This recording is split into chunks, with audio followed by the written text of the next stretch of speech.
Hi everyone, you're welcome back to my channel. My name is Becky Sechere. I hope you're doing well. So I'm a UK registered nurse and I give tips and advice to overseas nurses who are planning to relocate to the UK, or carers, or those who are already here and working.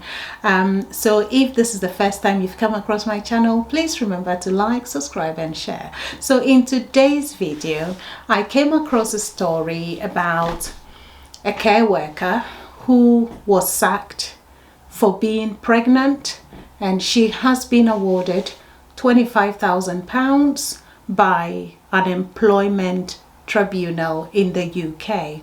So if you want to know more about this story, why not watch the video to the end.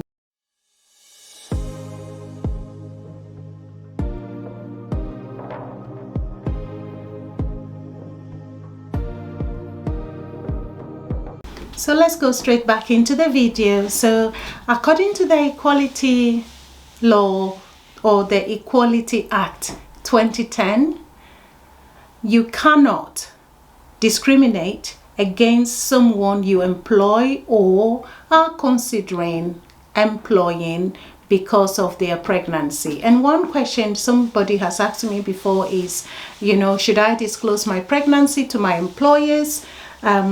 Or should I not? I think it's based on, your personal circumstances. It is your choice. But my personal advice is, if you're being employed and you found out you're pregnant and you're coming to overseas in a different country, I think it's important to tell your employers. They might say, okay, have the baby and come, because, the laws are there. But this case shows that sometimes some employers are not happy. They've given you your COS or sponsorship from wherever, and they've realized you're pregnant, because when they want or they employ you and you come to the UK, they want you to hit the ground and start working.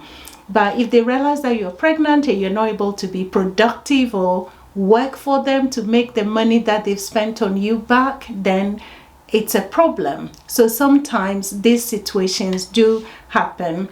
Once again, it's your personal choice, but I think it's better to disclose your pregnancy to your employer. So the care worker in question, so this story is by the Mail Online. That is where I found the story.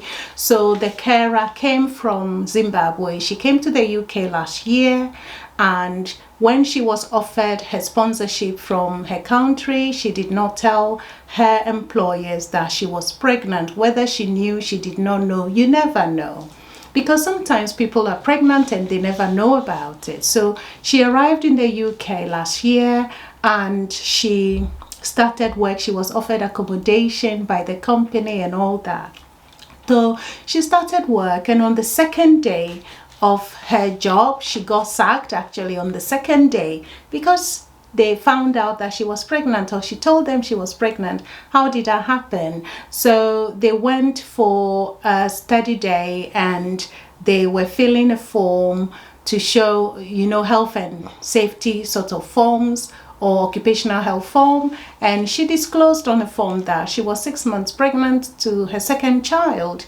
And apparently the employer said that was a bit tricky. As I said, they expected her to come, they expected her to start working for them so they can, make money, and so she's productive. But because she's pregnant, they felt that was tricky. She had to move out of the company's accommodation straight away. She was being sacked because the employers were saying that this was a bit tricky after sponsoring her to come to the UK.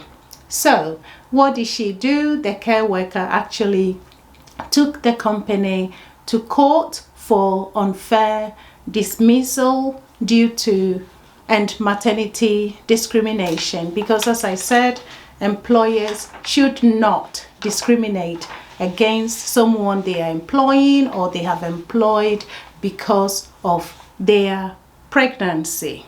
So she took them to the employment tribunal. Fortunately for her, she won the case. looking at the story, she's had her baby who is doing well. So when they found out she was pregnant, they were threatening, they were going to take their sponsorship away from her, and she's got, is it 60 days or 90 days or so, or 30 days to find another job, otherwise she had to go back home. You can imagine having all your plans and spending all the money to pay for a flight, leaving your family behind, coming over, and then within 2 days you've been sacked from your job and you're having to go back home. Fortunately, she didn't have to go back home because she had a case going on, and now she's been awarded 25,000. So the money, I think 10,000 was for injury to her feelings, 14,000 was offered to her for loss of past and future earnings, and this made up of, okay, actually it's 14,790 for loss of past and future earnings. And so, you know, that is what happened. But after that, the question is, how does she move forward from here?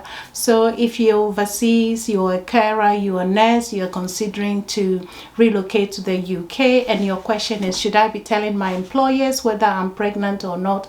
I think it's right to tell them. Another thing you should bear in mind is, if you are traveling to the UK on your own to come and work and you're pregnant, I think it can be difficult, only because when you arrive here, some people become unwell with pregnancies. You don't have anyone to help or look after you. You may have friends around, but friends are very busy. They're running about looking for money themselves to pay their bills, so you might not have a lot of people around to be looking after you.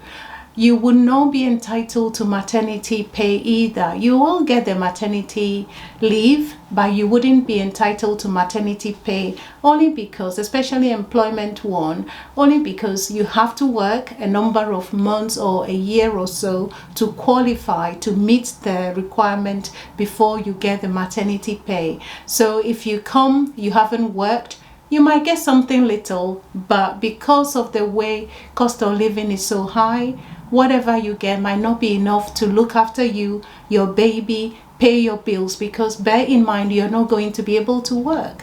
Unless, of course, you have relocated with your family, your husband, then he would have to do all the work to support you and the baby until you go back to work. So if you're making that decision of moving to the UK, you've been offered sponsorship. Sometimes some employers may be very understanding and they may say, you know what, have your baby and come, we would keep you on. But you know, every employer is different. They could say, you know what, you're pregnant, that's it, you can't, we'll give it to someone else. So it's a tricky one, but you have to be strategic. If you're coming with your husband, your partner, or whoever, yeah, that might be a better idea, because he can work full-time or overtime and support the family if you cannot work. But other than that, you know, it can be difficult. I hope this lady's story has been useful, and take care of yourselves, and I shall see you again later. Bye-bye.